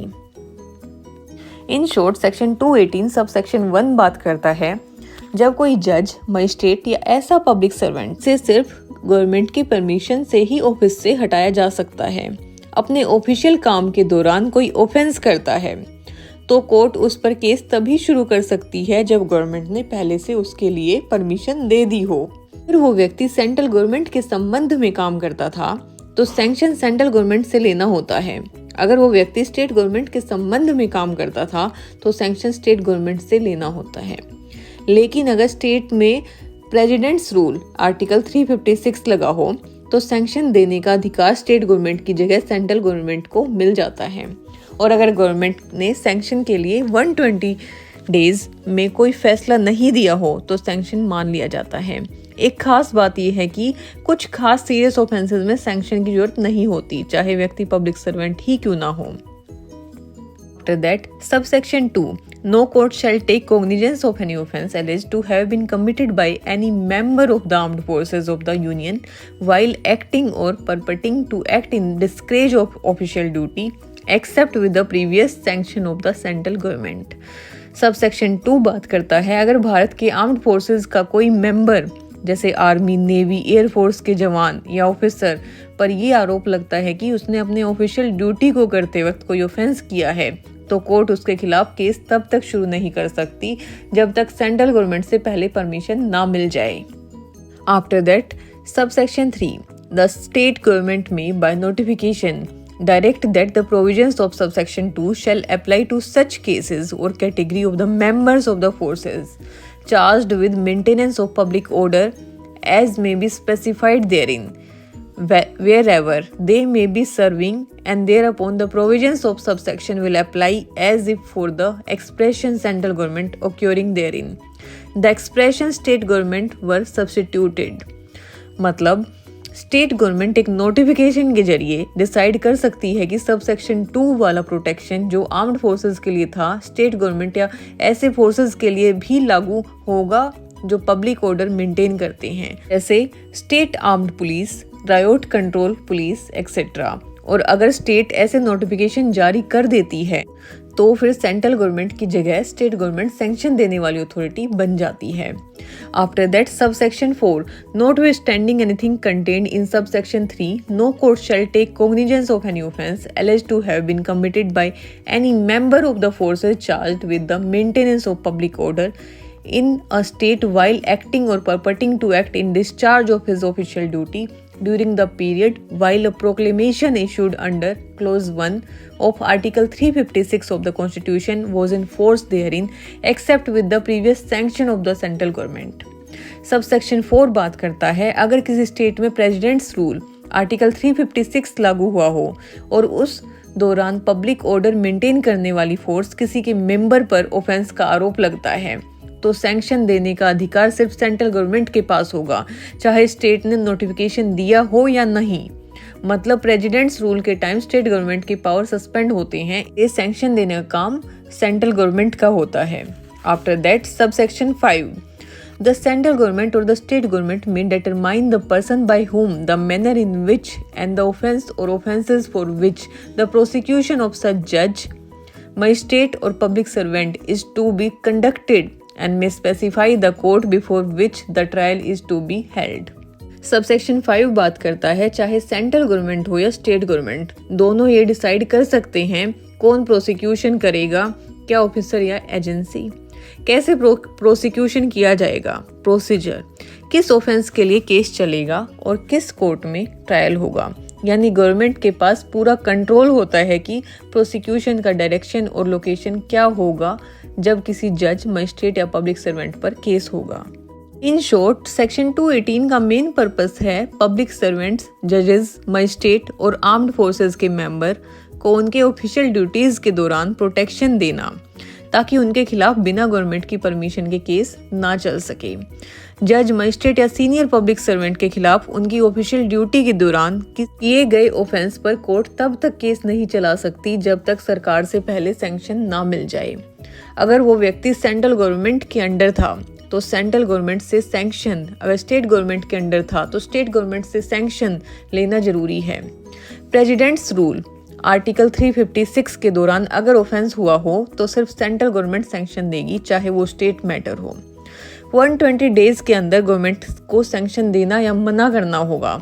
अगर 120 दिन में कोई डिसीजन नहीं लिया तो सैंक्शन मान लिया जाएगा, डीम्ड सैंक्शन।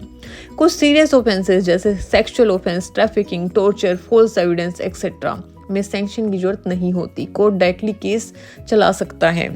आर्म्ड फोर्सेस के मेंबर्स पर भी सैंक्शन का रूल लागू होता है, लेकिन सिर्फ सेंट्रल गवर्नमेंट से परमिशन लेनी होती है।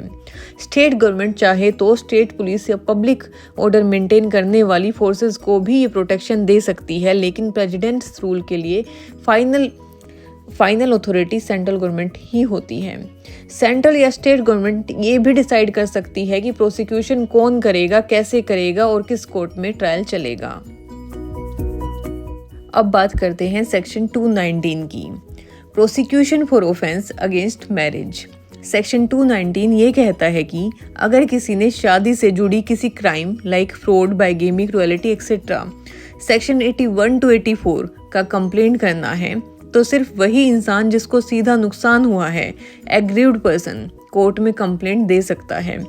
कुछ स्पेशल कंडीशंस में दूसरे लोग भी उनकी तरफ से कंप्लेंट कर सकते हैं, लेकिन कोर्ट की परमिशन के साथ। इस सेक्शन में ये भी बताया गया है कि आर्म्ड फोर्सेस के लोग, मेंटली अनवेल लोग और माइनर विक्टिम्स के केसेस में किस तरह से कंप्लेंट फाइल की जा सकती है। Let's read the section first for better understanding. Section 219 Prosecution for offense against marriage.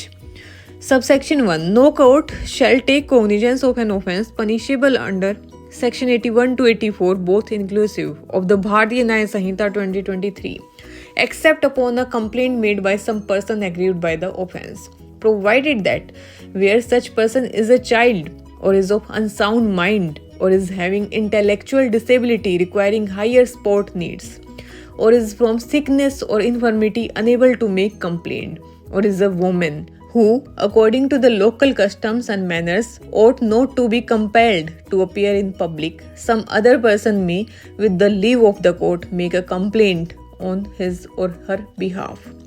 B. Where such person is the husband and he is serving in any of the armed forces of the Union, under conditions which are certified by the commanding officer as precluding him from obtaining leave or absence to enable him to make a complaint in person. Some other person authorized by the husband in accordance with the provisions of subsection 4 may make complaint on his behalf. C.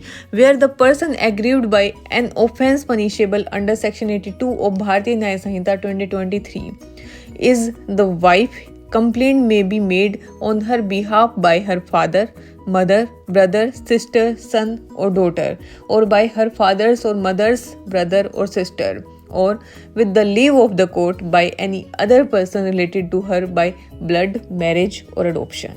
Section 219 सब section 1 बात करता है complaint सिर्फ aggrieved person ही कर सकता है। Court किसी भी सेक्शन 81 to 84 तक के ऑफेंस का केस तब तक एक्सेप्ट नहीं करेगी, कॉग्निजेंस नहीं लेगी, जब तक विक्टिम खुद या उसकी तरफ से कोई क्लोज पर्सन कंप्लेंट ना करे। ये ऑफेंस पर्सनल नेचर के होते हैं, जैसे section 181 to 84 like related to marital cruelty, domestic abuse, adultery type, या ऐसे क्राइम्स जो पर्सनल रिलेशनशिप से जुड़े होते हैं। इसके 3 एक्सेप्शंस हैं। ए, अगर विक्टिम कंप्लेंट नहीं कर सकता तो किसी और को अलो किया जा सकता है।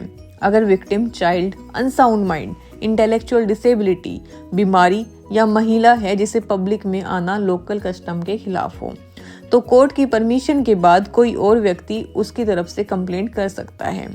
बी, अगर हस्बैंड आर्म्ड फोर्सेस में है और छुट्टी नहीं मिल रही है। अगर विक्टिम हस्बैंड है और आर्मी, नेवी, एयरफोर्स में ड्यूटी पर है, तो कमांडिंग ऑफिसर सर्टिफाई करे कि छुट्टी लेना पॉसिबल नहीं है, तो उसके द्वारा ऑथोराइज किए गए व्यक्ति उसकी तरफ से कंप्लेंट कर सकते हैं एज पर सबसेक्शन 4। सी, अगर विक्टिम वाइफ है इन सेक्शन 82 के केस में, तो उसकी तरफ से उसके फैमिली मेंबर्स कंप्लेंट कर सकते हैं, जैसे फादर, मदर, ब्रदर, सिस्टर, सन, डॉटर, मामा, मामी, चाचा, चाची, फादर्स, मदर्स, सिबलिंग्स या किसी और रिलेटिव बाय ब्लड, मैरिज और अडॉप्शन जिसे कोर्ट अलो करे। After that, subsection 2, for the purpose of subsection 1, no person other than the husband of the woman shall be deemed to be aggrieved by any offence punishable under section 84 of Bharatiya Nyaya Samhita 2023. Subsection 2 बात करता है special rule of section 84। Section 84 के case में सिर्फ husband ही aggrieved person माना जाएगा, मतलब अगर किसी ने कंप्लेंट की हो तो कोर्ट उसे एक्सेप्ट नहीं करेगी। After that, subsection 3, when in any case Falling under clause A of the proviso of subsection 1, the complaint is sought to be made on behalf of a child or of a person of unsound mind by a person who has not been appointed or declared by a competent authority to be the guardian of the child or of the person of unsound mind, and the court is satisfied that there is a guardian so appointed or declared. The court shall, before granting the application for leave, cause notice to be given to such guardian and give him a reasonable opportunity of being heard. Apply to the abatement of or attempt to commit an offence as they apply to the offence. मतलब अगर ऐसे case में जहां victim एक child या unsound mind वाला person है और कोई व्यक्ति उसकी तरफ से कंप्लेंट करना चाहता है, लेकिन वो व्यक्ति उस चाइल्ड या मेंटली इल पर्सन का लीगल गार्जियन नहीं है, ऑफिशियली डिक्लेयर्ड बाय कोर्ट और अथॉरिटी, तो कोर्ट तुरंत कंप्लेंट एक्सेप्ट नहीं करेगी। कोर्ट क्या करेगी इस केस में? पहले ये कंफर्म करेगी कि उस विक्टिम का कोई लीगल गार्जियन है या नहीं। अगर कोर्ट को लगता है कि लीगल गार्जियन मौजूद है तो कोर्ट उस गार्जियन को नोटिस भेजेगी और उस गार्जियन को मौका देगी कि वो अपना स्टैंड रख सके। Only after this process court decide करेगी कंप्लेंट अलो करनी है या नहीं करनी। After that subsection 4, the authorisation referred to in clause B of the proviso to subsection 1 shall be in writing, shall be signed or otherwise attested by the husband, shall contain a statement to effect that he has been informed of the allegation upon which the complaint is to be founded, shall be countersigned by his commanding officer, and shall be accompanied by a certificate signed by that officer to the effect that leave of the absence for the purpose of making a complaint in person cannot for the time being be granted to the husband. Section 219 subsection 4 बात करता है armed forces husband के behalf से complaint. अगर किसी औरत का पति आर्म्ड फोर्सेस में है और वो खुद कोर्ट में कंप्लेंट नहीं कर सकता क्योंकि उसे लीव नहीं मिल रही, तो किसी ऑथोराइज्ड व्यक्ति के थ्रू कंप्लेंट की जा सकती है, लेकिन ऑथोराइजेशन डॉक्यूमेंट में कुछ इंपॉर्टेंट चीज़ें होनी चाहिए। ऑथोराइजेशन लेटर में ये सब लिखा अटैच्ड होना चाहिए, हस्बैंड का रिटन परमिशन या सिग्नेचर हो। उसमें लिखा हो कि हस्बैंड को पता है कि कंप्लेंट किस बेस पर हो रही है। कमांडिंग ऑफिसर के काउंटर साइन होने चाहिए और एक सर्टिफिकेट भी होना चाहिए जिसमें लिखा हो कि हस्बैंड को अभी लीव नहीं मिल सकती पर्सनल कंप्लेंट के लिए।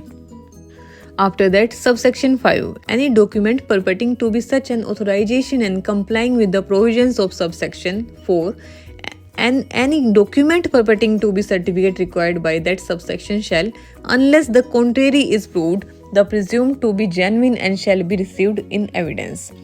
Subsection 5 बात करता है जो भी डॉक्यूमेंट्स ऊपर वाले क्लोज में सेक्शन 219 क्लोज 4 दिए गए हैं, जैसे ऑथोराइजेशन और सर्टिफिकेट, कोर्ट उन्हें वैलिड और जेन्युइन मानेगी जब तक कोई उनका झूठा होने का सबूत ना दे। After that, subsection 6, no court shall take cognizance of an offence under section 64 of भारतीय न्याय संहिता 2023, where such offence consists of sexual intercourse by a man with his own wife, the wife being under 18 years of age, if more than 1 year has elapsed from the date of the commission of the offence. Subsection 6 बात करता है अगर किसी आदमी ने अपनी ही पत्नी के साथ सेक्सुअल रिलेशन बनाया और पत्नी की एज 18 से कम थी तो वो सेक्शन 64 के तहत ऑफेंस है, लेकिन कोर्ट तभी केस सुनेगी अगर 1 साल के अंदर कंप्लेंट फाइल की गई हो। अगर 1 साल से ज़्यादा हो गया है तो कोर्ट उस पर कॉग्निजेंस नहीं लेगी। After that, subsection 7, the provisions of this section apply to the abatement of or attempt to commit an offence as they apply to the offences. Subsection 7 बात करता है ये सेक्शन सिर्फ मुख्य ऑफेंसेस मतलब मेन क्राइम्स पर ही नहीं बल्कि अटेम्प्ट और अबेटमेंट पर भी सेम तरीके से अप्लाई होंगे। इन शॉर्ट, सेक्शन 219 के मुताबिक अगर कोई ऑफेंस भारतीय न्याय संहिता के सेक्शन 81 से 84 के बीच का है तो कोर्ट तभी उसका केस शुरू करेगी जब कंप्लेंट विक्टिम या किसी ऑथोराइज्ड व्यक्ति द्वारा की गई हो, जैसे कि बच्चा, बेसहारा या मेंटली अनसाउंड व्यक्ति के बिहाफ पर गार्जियन, आर्म्ड फोर्सेस में ड्यूटी करने वाले पति के बिहाफ पर किसी ऑथोराइज्ड पर्सन द्वारा कंप्लेंट हो और कुछ स्पेशल केसेस में क्लोज रिलेटिव्स कंप्लेंट कर सकें। साथ ही अगर पति आर्म्ड फोर्सेस में है और कंप्लेंट नहीं कर सकता तो ऑथोराइजेशन और CO सर्टिफिकेट जरूरी है। 1 साल के बाद सेक्सुअल ऑफेंस केस अगर वाइफ माइनर हो कोर्ट में नहीं चलेगा। ये रूल्स ऑफेंस के साथ साथ अटेम्प्ट और अबेटमेंट केसेस पर भी लागू होते हैं। इसका मतलब ये है कि सेक्शन 219 कंप्लेनेंट्स के हक को प्रोटेक्ट करता है और इंश्योर करता है कि कोर्ट में बिना प्रॉपर परमिशन और अथॉरिटी के केसेस ना चलें। After that section 220 prosecution of offences under section 85 of भारतीय न्याय संहिता 2023। सेक्शन 220 कहता है कि अगर किसी इंसान पर सेक्शन 85 के अंडर केस फाइल करना है, ये section generally crimes related to marriage, cruelty और मिसकंडक्ट से रिलेटेड होते हैं, तो कोर्ट तभी केस की सुनवाई स्टार्ट करेगी जब या तो पुलिस ने प्रॉपर रिपोर्ट फाइल की हो या फिर एग्रीव्ड वुमेन जिस पर ऑफेंस हुआ हो ने खुद या उसके क्लोज रिलेटिव्स ने कंप्लेंट फाइल की हो। Let's read the section for better understanding. Section 220 Prosecution of Offences under Section 85 of Bharatiya Nyaya Samhita 2023. No court shall take cognizance of an offence punishable with under Section 85 of Bharatiya Nyaya Samhita 2023 except upon a police report of facts which constitute such offences or upon a complaint made by the person aggrieved by the offences or by her father, mother, brother, sister or by her father's or mother's brother or sister or with the leave of the court by any other person related to her by blood, marriage or adoption. Section 220 बात करता है अगर कोई offence section 85 के तहत होता है तो कोर्ट उसका केस तभी शुरू करेगी जब पुलिस रिपोर्ट फाइल की गई हो जिसमें उस ऑफेंस के फैक्ट्स दिए गए हों या कंप्लेंट दी गई हो उस व्यक्ति के द्वारा जिसको उस ऑफेंस से नुकसान हुआ हो, मतलब विक्टिम खुद, या कंप्लेंट उस विक्टिम के फादर, मदर, ब्रदर, सिस्टर या उसके फादर मदर के भाई बहनों ने दी हो, या कोर्ट की परमिशन से कोई और रिश्तेदार जो ब्लड रिलेशन, शादी या अडॉप्शन के थ्रू जुड़ी हो कंप्लेंट कर सकते हैं। इसका मतलब है कि बिना पुलिस रिपोर्ट या प्रॉपर कंप्लेंट के कोर्ट में उस ऑफेंस का केस नहीं चलाया जा सकता। इन शॉर्ट सेक्शन 220 ये इंश्योर करता है कि marriage related crimes under section 85 में बिना किसी गलत इंटेंशन के सिर्फ जेन्युइन लोग ही कंप्लेंट फाइल कर सकते हैं। कोर्ट तभी केस एक्सेप्ट करेगा जब या तो पुलिस ने सचमुच के रिपोर्ट दिया हो या फिर विक्टिम खुद या उसके क्लोज फैमिली मेंबर ने कंप्लेंट दिया हो। ये रूल बना है ताकि प्राइवेसी और डिग्निटी प्रोटेक्ट हो और फॉल्स केसेस अवॉइड हो सकें। After that section 221 cognizance of offence. Section 221 ये कहता है कि अगर हस्बैंड वाइफ के बीच कोई ऑफेंस हुआ है अंडर सेक्शन 67 तो कोर्ट तब तक केस की सुनवाई कॉग्निजेंस शुरू नहीं करेगा जब तक वाइफ खुद कंप्लेंट फाइल ना करे और कोर्ट प्राइमा फेसाई पहली नज़र में ये ना मान ले कि कंप्लेंट में सच्चाई और सॉलिड बेसिस है। Let's read the section first for better understanding. Section 221 Cognizance of Offence. No court shall take cognizance of an offence punishable under Section 67 of Bharatiya Nyaya Samhita 2023 where the persons are in a marital relationship except upon prima facie satisfaction of the facts which constitute the offence upon a complaint having been filed or made by the wife against the husband. Section 221 कहता है कि अगर कोई offence section 67 के तहत हो जिसमें दोनों लोग शादीशुदा हों, मतलब पति पत्नी का रिश्ता हो, तो कोर्ट तभी केस शुरू करेगी जब कोर्ट को प्राइमा फेसाई पहली नज़र में लग जाए कि ऑफेंस के फैक्ट सही हैं और कंप्लेंट सिर्फ पत्नी ने दी है पति के खिलाफ। यानी पति पत्नी के बीच अगर कोई ऐसा ऑफेंस होता है तो सिर्फ पत्नी की कंप्लेंट पर ही कोर्ट केस शुरू कर सकता है और कोर्ट को कंप्लेंट के फैक्ट्स का सच लगना भी जरूरी है। इन सिंपल वर्ड सेक्शन 221 ये बोलता है कि अगर हस्बैंड वाइफ के बीच कोई सेंसिटिव ऑफेंस जैसे मैरिटल रेप या क्रुएलिटी हुआ है तो कोर्ट तभी केस सुनेगा जब वाइफ खुद कंप्लेंट करे। साथ ही कोर्ट को लगना चाहिए कि कंप्लेंट में वैलिड ग्राउंड्स हैं जिसे लॉ में कहते हैं प्राइमा फेसाई सेटिस्फैक्शन।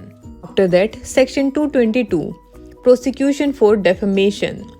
सेक्शन 222 ये बताता है कि डेफेमेशन बदनामी, इज्जत पर चोट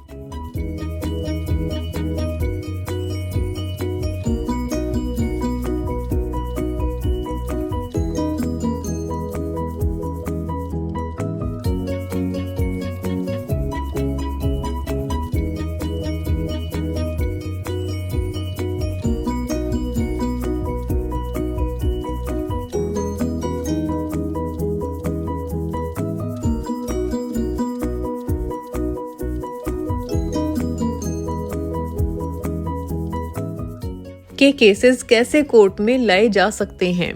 जनरल रूल ये है कि सिर्फ जिसके खिलाफ डेफेमेशन हुआ हो वही कंप्लेंट फाइल कर सकता है, लेकिन कुछ स्पेशल लोगों के लिए like president, minister, public servants complaint public prosecutor के थ्रू हो सकती है, लेकिन गवर्नमेंट की सैंक्शन और 6 महीने के अंदर ही। Let's read the section first for better understanding. Section 222 prosecution for defamation. Subsection 1 No court shall take cognizance of an offence punishable under section 356 of Bharatiya Nyaya Samhita 2023 except upon a complaint made by some person aggrieved by the offence, provided that where such person is a child or is of unsound mind or is having intellectual disability or is from sickness or infirmity unable to make a complaint, or is a woman who according to the local customs and manners ought not to be compelled to appear in public, some other person may, with the leave of the court, make a complaint on his or her behalf. Subsection 1 कहता है, अगर किसी व्यक्ति पर section 356 के तहत defamation का आरोप है तो कोर्ट तब तक केस शुरू नहीं करेगा, कॉग्निजेंस नहीं लेगा जब तक कोई अफेक्टेड व्यक्ति खुद कंप्लेंट ना करे। लेकिन अगर विक्टिम खुद कंप्लेंट नहीं कर सकता, जैसे कि वो बच्चा हो, मेंटल इल और इंटेलेक्चुअली डिसेबल हो, बीमारी या कमजोरी के कारण कंप्लेंट ना कर पा रहा हो, या एक ऐसी महिला हो जिसे लोकल कस्टम्स के हिसाब से पब्लिक में आने से रोका जाता हो, तो कोर्ट की परमिशन के साथ कोई दूसरा व्यक्ति उसके बिहाफ पर कंप्लेंट कर सकता है। After that subsection 2 Notwithstanding anything contained in this Samhita, when any offence falling under section 356 of Bharatiya Nyaya Samhita 2023 is alleged to have been committed against a person who, at the time of such commission, is the President of India, the Vice President of India, the Governor of a state, the Administrator of the Union Territory, or a Minister of the Union or the state or of a Union Territory, or any other public servant employed in connection with the affairs of the Union or of a state in respect of his conduct in the discharge of his public functions. A court of session may take cognizance of such offence without the case being committed to it upon a complaint in writing made by the public prosecutor. Subsection 2 उच्च पदों पर बैठे अधिकारियों के लिए विशेष नियम बताता है।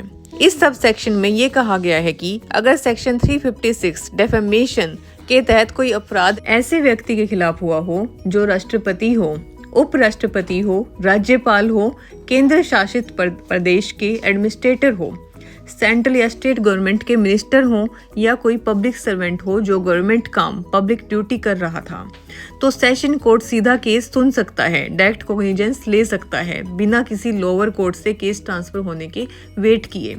लेकिन ये तब ही होगा जब पब्लिक प्रोसिक्यूटर लिखित रूप में कंप्लेंट करे।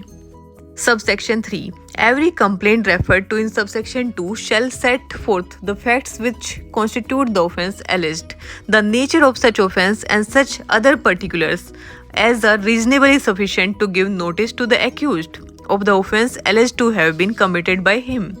Subsection 3 बात करता है, जो भी कंप्लेंट पब्लिक प्रोसिक्यूटर द्वारा फाइल की जाती है, जैसे कि प्रेसिडेंट, गवर्नर, मिनिस्टर के अगेंस्ट डेफेमेशन के केसेस में अंडर सबसेक्शन 2, उसमें ये डिटेल्स जरूरी होती हैं। वो फैक्ट्स जो दिखाएं कि ऑफेंस डेफेमेशन हुआ है, ऑफेंस का नेचर मतलब ये किस टाइप का डेफेमेशन है, और बाकी जरूरी डिटेल्स, ताकि एक्यूज्ड जिस पे केस हो रहा है क्लियरली पता हो कि उस पर क्या आरोप लगाए गए हैं। After that, subsection 4 No complaint under subsection 2 shall be made by the public prosecutor except with the previous sanction A of the state government. Clause 1 In the case of a person who is or has been the governor of the state or a minister of the state government. In the case of any other public servant employed in connection with the affairs of the state. B of the central government in any other case. Subsection 4 बात करता है public prosecutor complaint के लिए पहले सरकारी sanction जरूरी है। ये सबसेक्शन कहता है कि पब्लिक प्रोसिक्यूटर कोई भी कंप्लेंट नहीं कर सकता अंडर सबसेक्शन 2, जो कि प्रेसिडेंट, गवर्नर, मिनिस्टर जैसे लोगों के अगेंस्ट डेफेमेशन का केस होता है, जब तक उन्हें पहले सरकारी अप्रूवल ना मिल जाए। अगर कंप्लेंट किसी स्टेट लेवल अथॉरिटी के खिलाफ है, जैसे governor of the state, state minister या कोई और पब्लिक सर्वेंट जो स्टेट गवर्नमेंट के अंडर काम करता है, तो स्टेट गवर्नमेंट से पहले सैंक्शन लेना जरूरी है। बी, हर दूसरे केस में, जैसे president of India, vice president, union minister, केंद्र के पब्लिक सर्वेंट, तो सेंट्रल गवर्नमेंट से पहले सैंक्शन लेना होगा। इन शॉर्ट, पब्लिक प्रोसिक्यूटर तब तक डेफेमेशन कंप्लेंट फाइल नहीं कर सकता जब तक स्टेट या सेंट्रल गवर्नमेंट का ऑफिशियल अप्रूवल ना मिल जाए, जो भी एप्लीकेबल हो। After that, subsection 5, no court of session shall take cognizance of an offence under subsection 2 unless the complainant is made within 6 months from the date on which the offence is alleged to have been committed। Subsection 5 कहता है, अगर defamation का case section 356 के अंदर किसी president, governor, minister या public servant के against file किया गया है पब्लिक प्रोसिक्यूटर के थ्रू, जैसे सबसेक्शन 2 में बताया गया है, तो कोर्ट ऑफ सेशन तब तक इस कंप्लेंट को एक्सेप्ट नहीं करेगा जब तक ये कंप्लेंट ऑफेंस के होने की डेट से 6 महीने के अंदर फाइल ना की गई हो। इन सिंपल वर्ड्स, कोर्ट तभी इस डेफेमेशन केस को सुनेगा जब वो 6 महीने के अंदर फाइल किया गया हो। 6 महीने के बाद की कंप्लेंट सुनी नहीं जाएगी।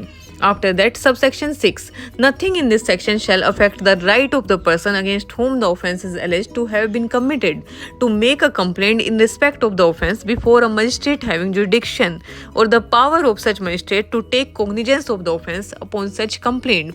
सबसेक्शन 6 बात करता है, अगर किसी व्यक्ति के खिलाफ डेफेमेशन हुआ हो, जैसे प्रेसिडेंट, मिनिस्टर या कोई पब्लिक सर्वेंट, तो ये सेक्शन उनका पर्सनल राइट खत्म नहीं करता। वो व्यक्ति खुद भी मजिस्ट्रेट के पास कंप्लेंट फाइल कर सकते हैं और मजिस्ट्रेट के पास ये पूरा अधिकार है कि वो ऐसे कंप्लेंट पे कोग्निजेंस ले। इन सिंपल वर्ड्स, अगर डेफेमेशन आपके खिलाफ हुआ है तो चाहे पब्लिक प्रोसिक्यूटर कंप्लेंट करे या ना करे, आप खुद भी कोर्ट में कंप्लेंट कर सकते हो और मजिस्ट्रेट उस पर एक्शन ले सकता है। इन शॉर्ट, सेक्शन 222 बताता है कि डेफेमेशन केसेस सेक्शन 356 BNS के तहत पर कोर्ट तभी एक्शन लेगा, तभी कोग्निजेंस लेगा जब कंप्लेंट किसी एग्रीव्ड पर्सन, जिस व्यक्ति के खिलाफ डेफेमेशन हुआ हो, के द्वारा की गई हो। अगर वो व्यक्ति बच्चा हो, मेंटली अनफिट हो या किसी वजह से कंप्लेंट ना कर सकता हो, तो कोर्ट की परमिशन से कोई और कंप्लेंट कर सकता है। और अगर डेफेमेशन किसी हाई अथॉरिटी के खिलाफ हुआ हो, जैसे प्रेसिडेंट, गवर्नर, मिनिस्टर या पब्लिक सर्वेंट, तो कंप्लेंट पब्लिक प्रोसिक्यूटर के द्वारा की जा सकती है, लेकिन सरकार से पहले परमिशन लेनी जरूरी है। ये कंप्लेंट 6 महीने के अंदर ही फाइल होनी चाहिए। कंप्लेंट में प्रॉपर डिटेल्स होनी चाहिए, ऑफेंस का नेचर, फैक्ट्स, एक्यूज्ड को क्लियर नोटिस मिलना, लायक इन्फॉर्मेशन। ये सेक्शन किसी विक्टिम के पर्सनल राइट को नहीं रोकती। अगर विक्टिम चाहे तो मजिस्ट्रेट के पास डायरेक्टली भी कंप्लेंट कर सकता है। That's it for today। अगर आपको ये वीडियो पसंद आया हो तो लाइक करें, शेयर करें और ऐसे ही कानूनी वीडियोस के लिए चैनल को सब्सक्राइब करना ना भूलें।